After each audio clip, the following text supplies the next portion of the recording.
Il y a quelque chose que Spinoza a découvert sur la mort qui a complètement changé la façon dont il a vécu ces derniers jours. Et lorsque vous comprendrez ce qu'il a perçu, votre vie ne sera plus jamais la même. Mais avant de vous révéler cette découverte, je dois vous prévenir. Ce que vous êtes sur le point d'entendre va à l'encontre de tout ce qu'on vous a enseigné sur la vie et la mort. Cela défie vos croyances les plus fondamentales. Cela vous montrera que la réalité est bien plus étrange et magnifique que vous ne l'avez jamais imaginé. Je sais que vous vous êtes déjà demandé ce qui arrive réellement lorsque nous mourrons. Cette pensée qui vous vient au milieu de la nuit et vous empêche de dormir. Cette sensation qu'il y a quelque chose au-delà, mais que vous ne pouvez pas atteindre, ne pouvez pas comprendre. Vous avez déjà eu cet étrange moment en vous regardant dans le miroir? Ce moment où pendant une seconde, vous vous demandez « Qui est-ce qui me regarde ?» C'est comme si vous étiez un étranger pour vous-même, comme s'il y avait quelqu'un derrière vos yeux que vous n'avez jamais vraiment connu. Spinoza ressentait cela aussi. Puis il fit une découverte qui ébranla les fondements de tout ce que nous pensons de la vie et de la mort. Une découverte si puissante qu'elle a été censurée pendant des siècles, si révolutionnaire que, même aujourd'hui, peu osent en parler ouvertement. Ce que je vais vous révéler maintenant n'est pas de la philosophie abstraite. C'est une clé qui ouvre une porte dont vous ignoriez même l'existence. Préparez-vous, car après cette révélation, vous vous regarderez dans le miroir et verrez une personne complètement différente. Amsterdam, 1667. Spinoza est mourant. La tuberculose consume ses poumons, mais ses yeux brillent d'une sérénité qui intrigue tous ceux qui l'entourent. Ses voisins chuchotent dans les couloirs. Comment un homme si jeune, seulement 44 ans, peut-il affronter la mort avec autant de paix? Les médecins de l'époque ne comprennent pas. C'est comme s'ils connaissaient quelque chose qu'ils ignoraient, comme s'il avait accès à une information secrète sur la nature de la mortalité. Et il l'avait. Ce n'était pas de la résignation. C'était quelque chose de beaucoup plus profond. Dans les derniers mois de sa vie, Spinoza recevait des visites quotidiennes de personnes désespérées, de riches marchands craignant la mort, des savants perplexes quant au sens de l'existence, même des prêtres qui venaient, secrètement, chercher des réponses que leur doctrine ne pouvait offrir. Tous sortirent de sa maison transformés, non pas parce qu'il prêchait ou consolait, mais parce qu'il irradiait une certitude inébranlable sur quelque chose qui terrifiait tous les autres. Il avait découvert quelque chose sur la nature de la conscience humaine qui a complètement changé sa relation avec la mortalité, quelque chose que les neuroscientifiques modernes ne font que commencer à comprendre. Avez-vous déjà senti que votre esprit est bien plus que votre cerveau? Cette étrange sensation que vous êtes un observateur en vous-même? Spinoza a prouvé que vous aviez raison. Mais commençons par le début, car le chemin jusqu'à cette découverte est aussi impressionnant que la révélation elle-même. Baruch Spinoza n'était pas un philosophe ordinaire. Alors que d'autres penseurs de son époque débattaient de concepts abstraits, lui était obsédé par une question pratique, une question qui le hantait depuis sa jeunesse. Si nous ne sommes que de la matière, pourquoi avons-nous le sentiment d'être quelque chose de plus? Cette question est née d'une expérience traumatisante. À 14 ans, Spinoza a assisté à la mort violente d'un ami proche lors d'une bagarre de rue à Amsterdam. Alors que tous autour de lui pleuraient et se lamentaient, une question étrange s'est emparée de son jeune esprit. Où est allée l'essence de mon ami?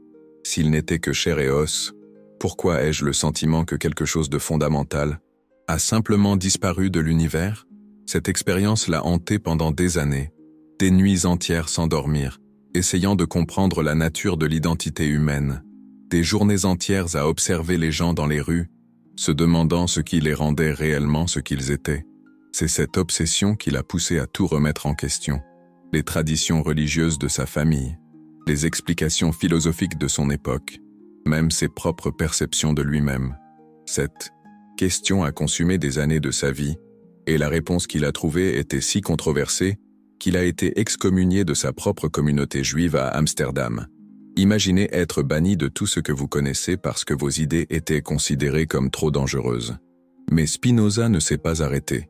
Il savait qu'il avait trouvé quelque chose de révolutionnaire. Dans ses manuscrits secrets, il a commencé à développer une théorie qui reliait l'esprit, le corps et l'éternité d'une manière que personne n'avait imaginée auparavant.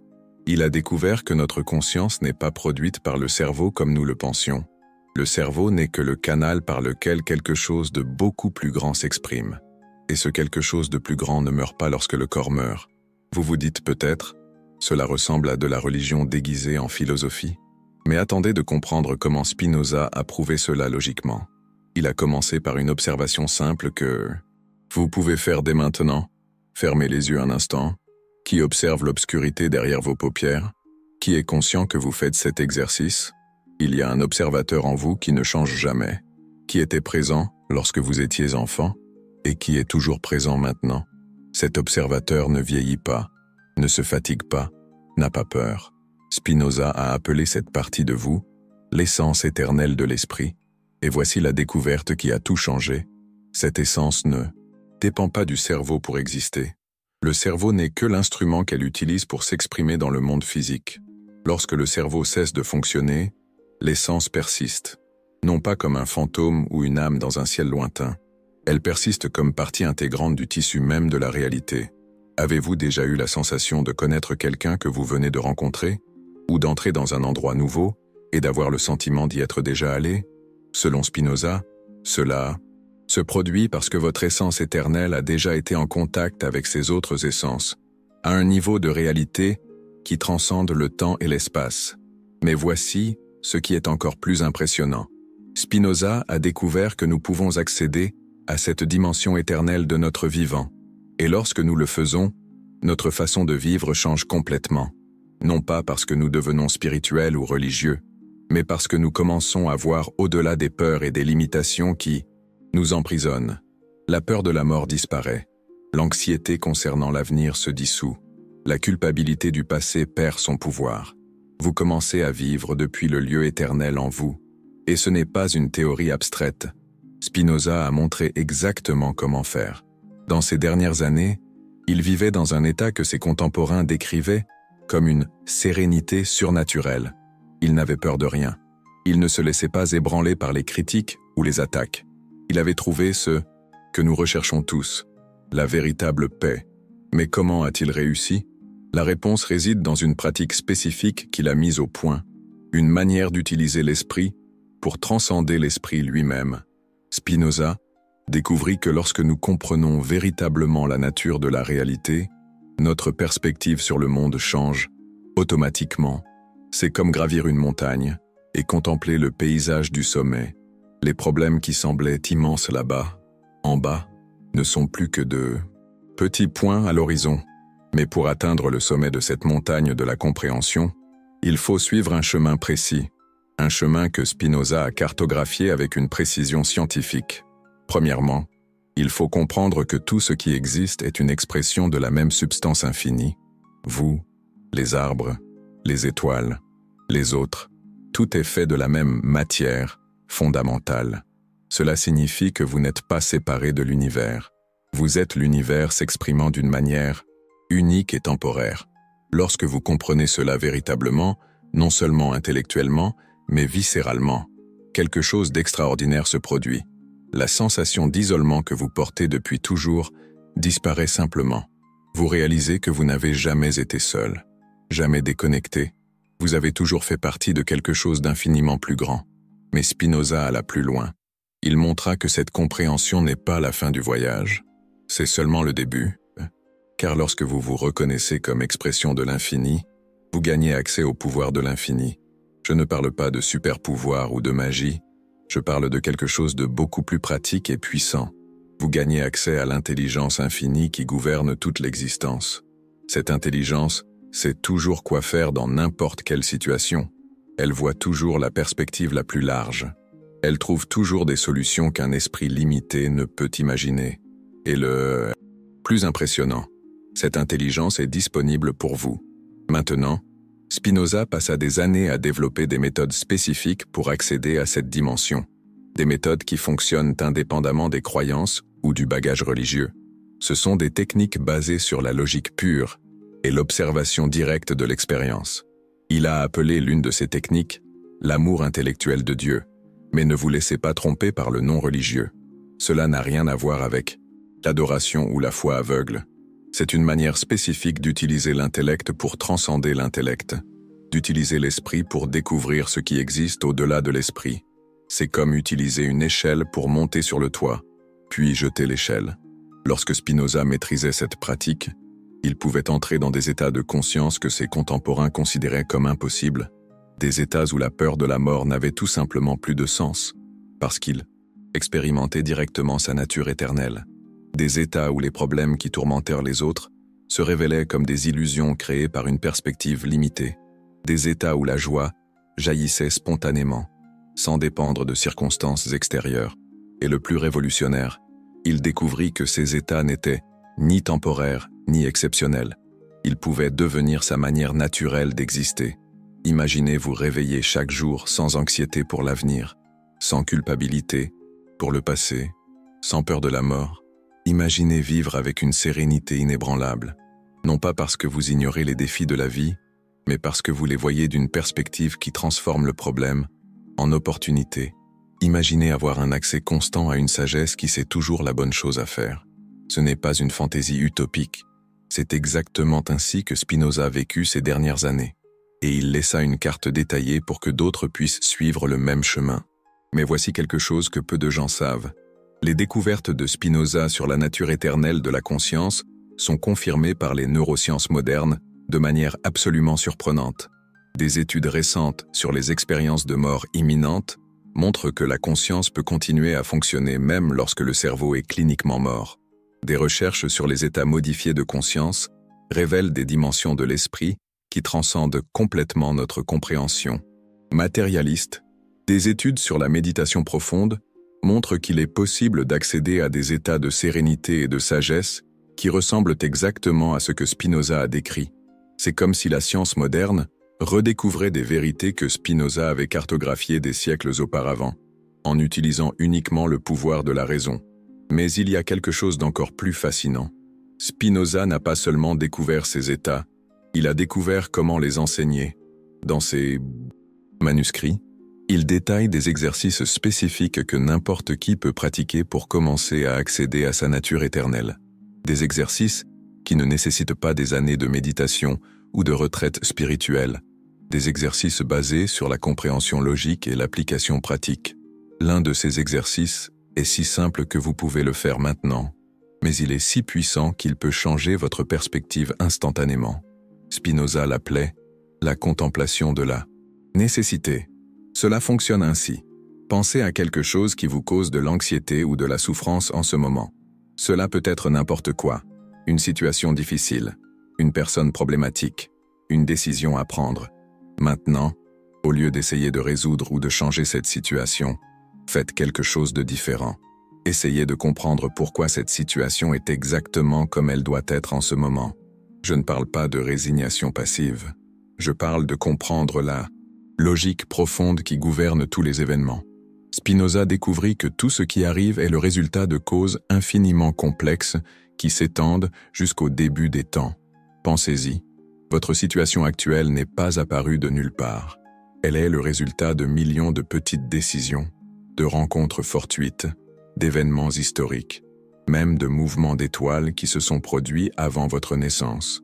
Si vous étiez né dans une autre famille, à une autre époque, dans un autre pays, vous seriez une personne complètement différente, confrontée à des défis complètement différents. Mais vous êtes né exactement là où vous êtes né, quand vous êtes né, pour qui vous êtes né, pour une raison, et cette raison est tissée dans le tissu même de la réalité. Votre situation actuelle n'est ni un accident ni une punition. C'est le résultat naturel d'une chaîne causale si vaste et si complexe que l'esprit humain ne peut pas la comprendre complètement. Mais lorsque vous contemplez cette vérité, quelque chose d'extraordinaire se produit.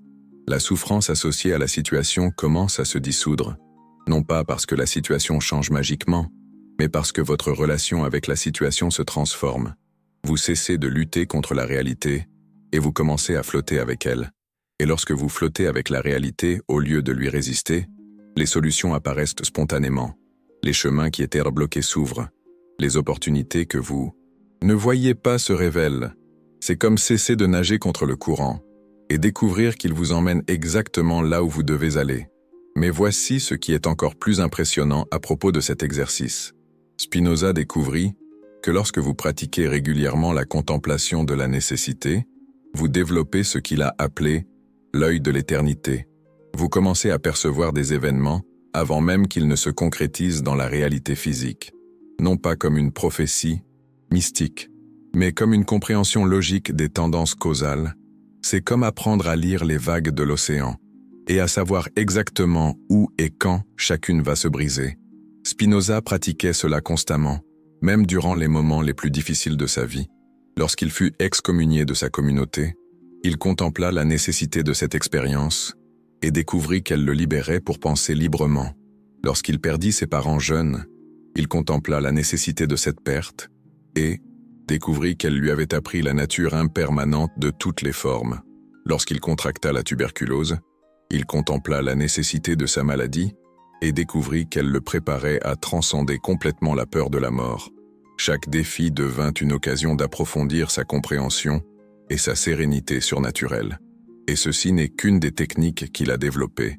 Il en existe une encore plus puissante, qu'il appelait intuition intellectuelle. Grâce à cette pratique, Spinoza pouvait accéder directement à la sagesse infinie qui imprègne toute l'existence, non pas par la pensée ou l'analyse, mais par une forme de connaissance qui transcende complètement le processus mental commun. C'est comme s'il pouvait se syntoniser sur une fréquence cosmique où toutes les réponses existent déjà. Et le plus impressionnant, n'importe qui peut apprendre à faire cela, mais pour y arriver, vous devez d'abord comprendre quelque chose de fondamental sur la nature de votre propre esprit. Votre esprit n'est pas seulement vos pensées. Vos pensées ne sont que des vagues à la surface d'un océan infiniment profond. La plus grande partie de votre esprit se situe au-delà des pensées. Elle est silencieuse, vaste, immuable. C'est de cette profondeur silencieuse que jaillissent toute créativité, toute sagesse, toute véritable intuition.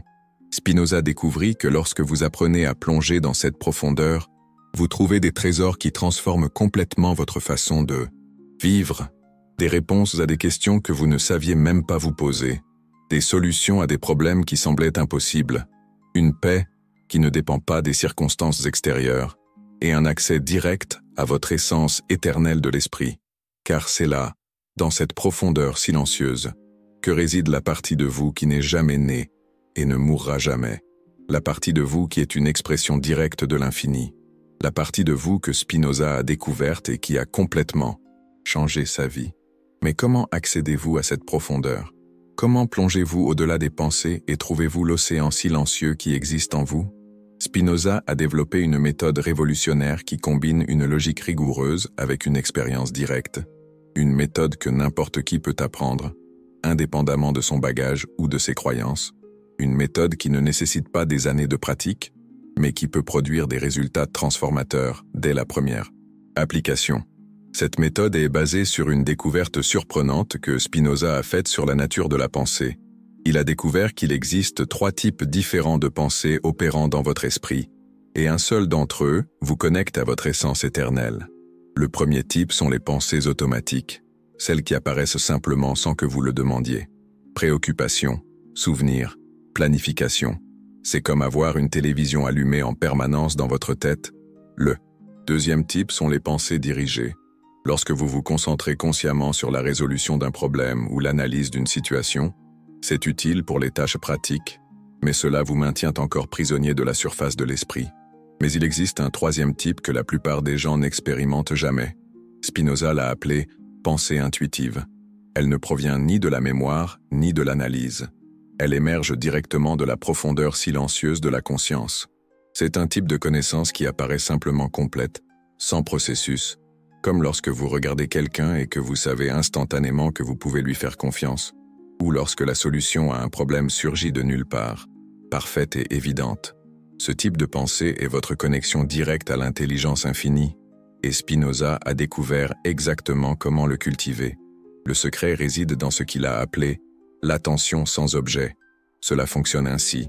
Au lieu de concentrer votre attention sur les pensées, les sentiments ou les sensations, vous vous concentrez sur l'attention elle-même. C'est comme retourner le télescope vers l'intérieur et observer celui qui observe. Au début, cela peut sembler confus ou impossible. Votre esprit a l'habitude d'avoir toujours quelque chose sur quoi se concentrer. C'est comme si vous demandiez « Quel est le goût de l'eau pure ?» Au début, il semble qu'elle n'ait aucun goût. parce que vous ne connaissez que l'eau avec le goût de quelque chose. Mais lorsque vous persistez, quelque chose d'extraordinaire se produit. Vous découvrez qu'il existe une conscience derrière la conscience, un observateur silencieux qui a toujours été là, mais que vous n'aviez jamais remarqué. Imaginez que toute votre vie vous ayez vécu dans une maison en vous concentrant uniquement sur les meubles, les murs, la décoration. Et soudain, vous percevez l'espace vide qui permet à tous ces objets d'exister. Cet espace vide n'est rien. C'est la condition nécessaire pour que tout le reste apparaisse. De même, il existe un espace de conscience pure en vous qui permet à toutes les pensées, tous les sentiments et toutes les sensations d'apparaître. Cet espace est votre essence éternelle. Et lorsque vous apprenez à vous reposer dans cet espace vide mais infiniment vivant, vous accédez à des capacités que vous n'auriez jamais imaginé posséder. Premièrement, l'anxiété disparaît. Car l'anxiété n'existe que lorsque vous vous identifiez à des pensées sur l'avenir. Lorsque vous vous reposez sur l'observateur éternel, il n'y a ni futur ni passé, il n'y a que le présent infini. C'est comme être au cœur de l'œil du cyclone. Autour, il peut y avoir chaos et turbulence, mais au centre, il existe un calme absolu. Deuxièmement, la créativité explose, car la créativité surgit du silence, non du bruit mental. Troisièmement, la sagesse devient naturelle, car la sagesse est la capacité de voir les situations de la perspective la plus large possible, et l'observateur éternel voit toujours de la perspective infinie. Mais permettez-moi de vous apprendre une variation de cet exercice que Spinoza a développé spécifiquement pour les moments de crise. Il l'appelait la question silencieuse. Lorsque vous êtes au milieu d'une situation stressante, au lieu d'essayer de la résoudre avec votre esprit, vous posez une question silencieuse à la conscience infinie en vous, pas une question verbale, une question ressentie. C'est comme sonner une cloche invisible et attendre la réponse. La réponse ne vient jamais sous forme de pensée, elle vient comme une intuition soudaine, comme une impulsion à l'action, comme un changement spontané de perspective. Spinoza utilisait cette technique constamment, dans les négociations commerciales, dans les débats philosophiques, même dans les décisions du quotidien, et elle ne l'a jamais conduit dans la mauvaise direction. Mais voici quelque chose d'encore plus impressionnant. Spinoza découvrit que, maîtrisant cette pratique, on accède non seulement à sa nature éternelle, mais on prend conscience de la nature éternelle de tout ce qui existe. On commence à percevoir que les autres personnes, les animaux, les plantes, même les objets inanimés, possèdent cette même essence éternelle. C'est comme si un voile tombait de nos yeux, et que l'on voyait la réalité pour la première fois. Tout palpite de la même vie infinie. Tout est une expression unique et précieuse de la même conscience cosmique. Et lorsque l'on voit cela, non seulement intellectuellement, mais avec tout son être, quelque chose de révolutionnaire se produit. L'amour devient notre réponse naturelle à tout ce qui existe. Pas un amour sentimental ou émotionnel, mais un amour que Spinoza nomma amour intellectuel. C'est la reconnaissance directe de l'unité fondamentale de toute existence. Il est impossible de haïr quelque chose lorsque l'on reconnaît qu'il est fait de la même substance que soi. Il est impossible d'avoir peur de quelque chose lorsque l'on sait que cela fait partie du même infini que soi. Il est impossible de se sentir seul lorsque l'on expérimente directement sa connexion avec tout ce qui existe. Cet amour intellectuel était l'état naturel de Spinoza durant ces dernières années. Il aimait même ceux qui le persécutaient, car il voyait qu'ils étaient aussi des expressions de l'infini, simplement inconscients de leur propre nature. Il aimait sa maladie, car il reconnaissait qu'elle faisait partie du processus parfait qui le menait à une transcendance complète. Il aimait la mort qui approchait, car il savait que la mort n'est que la transformation d'une forme d'infini en une autre. Et cet amour le remplissait d'une joie qui ne dépendait de rien d'extérieur, une joie qu'il nomma béatitude. L'expérience directe d'être une expression consciente de l'infini. Mais laissez-moi vous dire quelque chose qui pourrait changer votre vie dès aujourd'hui. Vous n'avez pas besoin d'attendre des années pour expérimenter cela. Vous n'avez pas besoin de devenir un philosophe ou de passer par des expériences mystiques. Il existe un exercice simple que Spinoza utilisait pour accéder instantanément à sa nature éternelle. Il l'appelait la contemplation du présent éternel. Arrêtez-vous un instant. Observez ce qui se passe en ce moment même, pas vos pensées sur le moment présent lui-même, l'air entrant et sortant de vos poumons, le son de ces mots arrivant à vos oreilles, la sensation de votre corps dans l'espace, mais allez plus profond. Qui est conscient de tout cela? Qui est en train d'expérimenter ce moment? Ne cherchez pas une réponse avec votre mental. Observez simplement qui observe. Lorsque vous faites cela sans essayer de comprendre ou d'analyser, quelque chose de subtil mais puissant commence à émerger, une sensation de vastitude, de présence infinie, de paix sans cause. C'est votre nature éternelle qui se révèle. Et plus vous pratiquez cette contemplation, plus cette expérience devient stable, jusqu'au jour où vous réalisez que vous ne l'avez jamais quittée, que c'est toujours cela que vous êtes réellement, que toutes les années de recherche, toutes les peurs, toutes les préoccupations n'étaient que des vagues à la surface de l'océan infini que vous avez toujours été. Telle fut la grande découverte de Spinoza sur ce qui arrive après la mort. Rien ne se passe, car ce que vous êtes réellement n'est jamais né et ne mourra jamais. La mort n'est que la dissolution de la forme temporaire par laquelle l'infini s'exprimait. Mais l'infini continue, et vous êtes l'infini. Lorsque Spinoza était mourant, ses amis s'attendaient à le voir avec peur ou tristesse. Au lieu de cela, ils trouvèrent un homme rayonnant de paix. Il était littéralement impatient de découvrir ce que serait l'existence sans les limitations du corps physique, ce que serait d'être conscience pure, sans frontières, sans séparation. Ces derniers jours furent un les plus heureux de sa vie, car il avait découvert le secret que nous portons tous en nous sans le savoir. Nous sommes des êtres éternels ayant une expérience temporaire, non des êtres temporaires attendant une récompense éternelle. Et cette découverte change tout. Lorsque vous savez que vous êtes éternel, vous cessez de gaspiller du temps avec des choses insignifiantes. Vous cessez de reporter votre bonheur en attendant que les circonstances s'alignent parfaitement. Vous cessez d'avoir peur de prendre des risques, car il n'y a rien que vous puissiez réellement perdre. Vous cessez de vous comparer aux autres car vous reconnaissez que chaque personne est une expression unique du même infini. Vous cessez de chercher l'approbation extérieure car vous trouvez une approbation infinie en vous-même. Vous commencez à vivre de l'éternité, non pour l'éternité, et cela transforme chaque moment en une opportunité d'expérimenter le sacré. Chaque conversation devient une danse entre deux expressions de l'infini se reconnaissant. Chaque défi devient une opportunité d'approfondir votre sérénité. Chaque joie devient une célébration de la vie infinie, palpitant à travers vous. Chaque moment devient précieux, car vous savez qu'il est une expression unique et irrépétable de l'éternel. Spinoza a vécu ces 3 dernières années dans cet état de conscience élargi. Ses biographes rapportent qu'il semblait vivre dans 2 mondes simultanément, dans le monde commun des responsabilités quotidiennes, mais aussi dans une dimension atemporelle de paix profonde.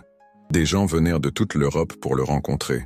Non pas parce qu'il était célèbre, en fait, il évitait la publicité, mais parce que quelque chose dans sa présence faisait aux gens se souvenir de qui ils étaient réellement. C'était comme s'il portait en lui un champ invisible de sérénité qui contaminait tous ceux autour de lui. Des marchands cupides sortèrent de sa maison en remettant en question leurs priorités. Des politiciens corrompus commençaient à avoir honte de leurs actions. Des personnes déprimées trouvèrent des raisons de vivre. Il ne prêchait ni ne jugeait. Il existait simplement à partir de sa nature éternelle. Et cela suffisait à éveiller la nature éternelle des autres. Mais voici quelque chose que peu de gens perçoivent. Cette transformation ne se produit pas graduellement. Elle se produit instantanément au moment où vous comprenez vraiment qui vous êtes. C'est comme se réveiller d'un rêve. Une seconde, vous êtes perdu dans l'illusion. La seconde suivante, vous êtes complètement éveillé. Spinoza passa des années à préparer ce moment d'éveil par l'étude et une pratique rigoureuse. Mais il laissa des indices sur la façon dont n'importe qui peut y arriver beaucoup plus rapidement. La clé est d'arrêter de chercher à l'extérieur ce qui existe déjà à l'intérieur, d'arrêter d'essayer de devenir quelque chose que vous êtes déjà, d'arrêter de rechercher une expérience future de quelque chose qui est disponible en ce moment précis. Votre nature éternelle n'est pas quelque chose que vous devez conquérir ou mériter, c'est quelque chose que vous devez reconnaître. C'est comme chercher des lunettes qui sont sur votre front. Vous pouvez chercher pendant des heures sans les trouver, jusqu'à ce que quelqu'un vous fasse remarquer qu'elles ont toujours été là. Votre éternité a toujours été là. Votre paix infinie a toujours été disponible. Votre connexion avec tout ce qui existe n'a jamais été rompue. Vous avez simplement oublié de regarder. Et en ce moment même, tandis que ces mots vous parviennent, vous avez l'opportunité de vous souvenir, de cesser de chercher et de simplement reconnaître qui vous avez toujours été, de cesser d'essayer de devenir heureux et de réaliser que le bonheur est votre nature fondamentale, de cesser de chercher un sens et de découvrir que vous êtes le sens que vous cherchiez. Mais laissez-moi vous donner une dernière clé que Spinoza a découverte dans ces derniers jours. Une transformation profonde se produit lorsque vous cessez d'essayer de vous transformer, lorsque vous acceptez pleinement qui vous êtes en ce moment, y compris toutes vos peurs, vos limitations et vos imperfections. Paradoxalement, c'est cette acceptation totale qui permet à votre essence éternelle de se révéler spontanément. C'est comme cesser de lutter contre les vagues de l'océan et découvrir que vous avez toujours su nager. Vous n'avez pas besoin de vous efforcer d'être éternel. Vous l'êtes déjà. Vous n'avez pas besoin de devenir conscient. Vous êtes conscience. Vous n'avez pas besoin de trouver la paix. Vous êtes la paix que vous cherchiez. Voilà ce que Spinoza a découvert sur la mort, ce qui a changé sa vie, qu'il n'y a pas de mort réelle, seulement une transformation éternelle, que vous n'êtes pas un corps avec une âme, vous êtes une âme utilisant un corps, que votre conscience n'est pas produite par le cerveau, votre cerveau est un instrument de la conscience, que vous n'êtes pas séparé de l'univers, vous êtes l'univers s'expérimentant lui-même à travers une perspective unique. Et lorsque vous vivez à partir de cette compréhension, chaque jour devient une aventure infinie, parce que vous savez que vous explorez les aspects infinis de vous-même à travers chaque expérience. Chaque personne que vous rencontrez, c'est vous-même portant un masque différent. Chaque situation que vous affrontez, c'est vous-même créant des opportunités pour vous connaître plus profondément. Chaque émotion que vous ressentez, c'est vous-même explorant les saveurs infinies de l'existence. Vous devenez le protagoniste conscient de votre propre éternité. Et cela, mon ami, est la découverte la plus révolutionnaire que tout être humain puisse faire. Ce n'est pas seulement une idée philosophique intéressante, c'est la vérité littérale sur qui vous êtes. Et plus vous vivez à partir de cette vérité, plus votre vie se transforme en une œuvre d'art, une expression unique et magnifique de l'infini se connaissant à travers vous. Spinoza le savait lorsqu'il est mort, c'est pourquoi il est parti en souriant. Dans ces derniers instants, il a murmuré à l'ami qui s'occupait de lui. Enfin, je vais découvrir ce que c'est que d'exister sans frontières. Il savait qu'il ne faisait que changer de chaîne sur la télévision infinie de la conscience. Il savait qu'il continuerait à explorer l'éternité, simplement d'une manière différente. Et il nous a laissé la carte complète pour parvenir à cette même certitude. Cette carte est disponible pour toute personne disposée à regarder au-delà des apparences superficielles de la vie. Disposée à remettre en question les hypothèses fondamentales sur l'identité, la mortalité et le sens. Disposée à découvrir, expérimentalement ce qui est réel et ce qui est illusion. Le voyage n'est pas facile, car il exige le courage de lâcher prise sur tout ce que vous pensiez être vrai. Mais la récompense est infinie, car de l'autre côté de ce voyage, vous attend la liberté absolue, la paix inconditionnelle, l'amour sans limite, et la certitude inébranlable que vous êtes, avez toujours été, et serez toujours une expression consciente du propre mystère de l'existence. C'est la découverte de Spinoza qui est en train de changer votre vie en ce moment même, parce que maintenant, vous savez, vous l'avez toujours su, vous avez simplement oublié de vous en souvenir, mais maintenant que vous vous souvenez, tout change. Votre prochaine respiration sera différente. Votre prochain regard dans le miroir sera différent. Votre prochaine conversation sera différente, parce que vous n'êtes plus la même personne qui a commencé à écouter cette histoire. Vous vous êtes réveillé à qui vous avez toujours été, et ce n'est que le commencement. À bientôt.